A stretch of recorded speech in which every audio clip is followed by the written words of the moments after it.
рости аз ваҳми ҳамин коронавирус аз хона намебаромадам. Зиқ шудам. Наздат омадам то туро бубинам.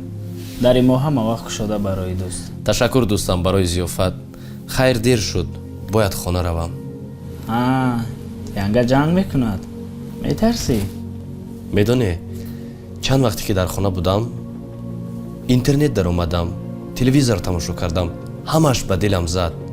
баъд бо хонангиҳо суҳбат кардам, одамони хуб буданд. 2 сол шуд оила дорима. нав шинохтам ки ҳамсарам ин қадар меҳрубон будааст. шояд ин вирусро парвардигор равон кард то ба қадри якдигар берасем.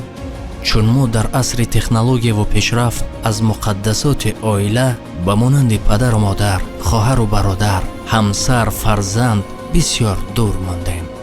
аксари мо чунон саргарми чизҳои беруна ҳастем ки наздикони худро ба гӯшаи фаромӯшӣ додем.